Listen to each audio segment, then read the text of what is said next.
Hello, my name is Norah, and I'm going to read you Argus. Written by Michelle Knudsen, illustrated by Andrea Wesson.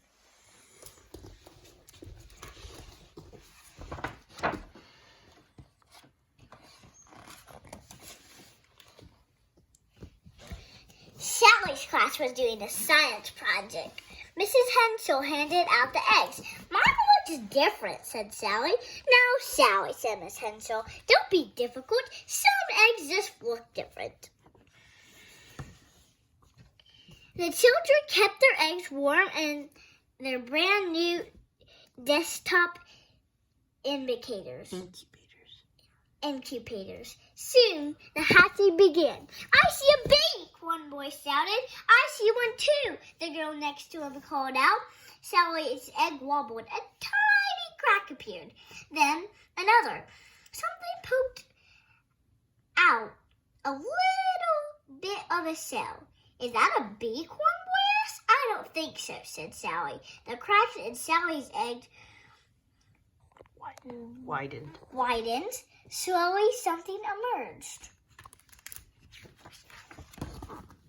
It was green and scaly, and it had big yellow eyes. Mine looks different, said Sally.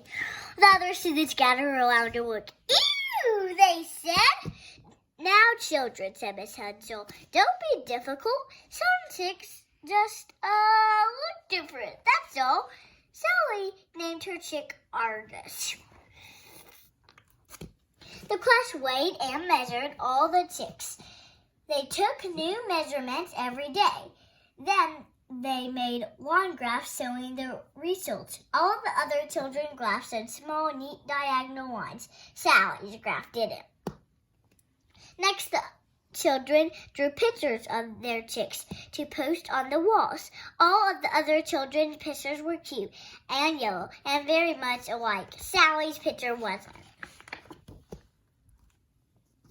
Good work, children, said Mrs. Hensel. Now let's investigate what our little chicks like to eat. Mine likes seeds, said one boy. Mine likes beetles, said another. Mine is trying to eat the other chicks, said Sally. Mrs. Hensel rushed over and rescued them. As days passed, the chicks grew bigger. Argus was the biggest of them all. He stopped trying to eat the other chicks. He started trying to eat the children instead. Mrs. Hensel, the children complained. Mrs. Hensel rushed over and rescued the children. The students began taking their chicks outside to peck in the grass at recess. Argus wasn't very good at pecking. He chewed a giant hole in the ground with his teeth. The other chicks all fell into it. Mrs. Hensel, the children complained. Mrs. Hensel rushed over and rescued the chicks. Sally and Argus had to move to a different part of the grass.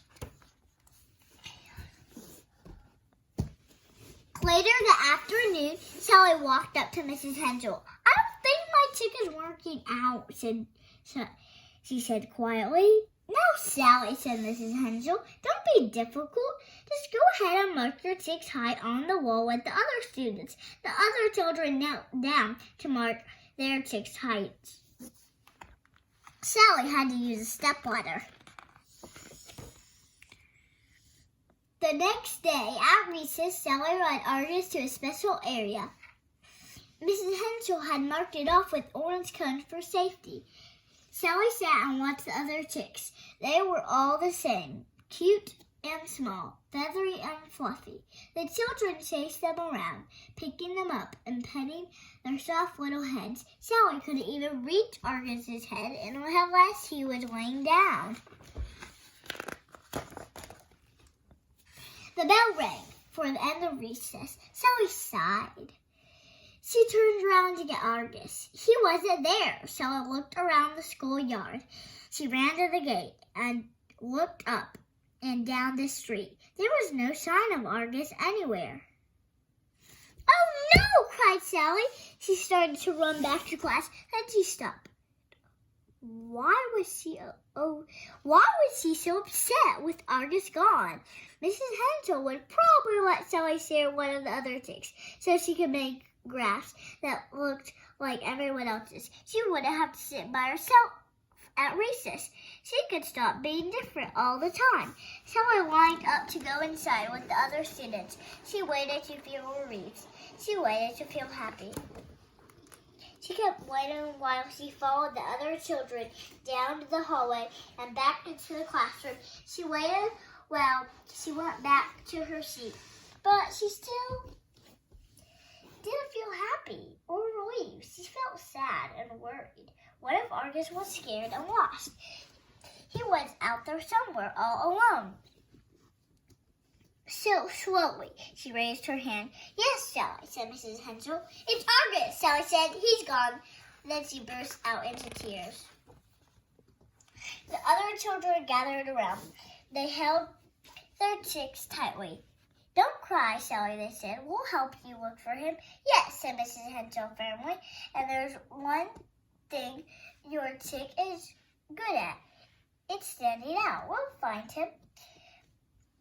She took down some of Sally's drawings and handed them out to the students.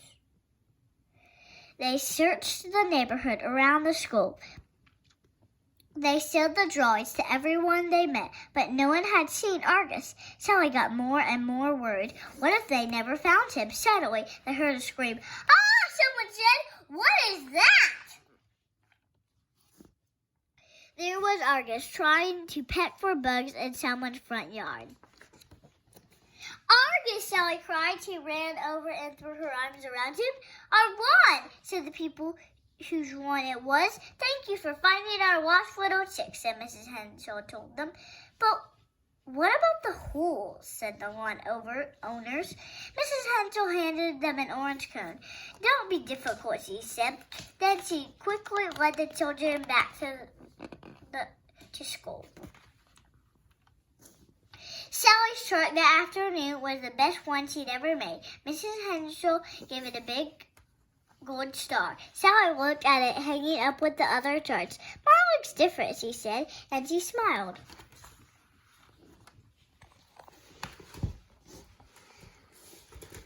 I hope you enjoyed our book, Argus. Bye.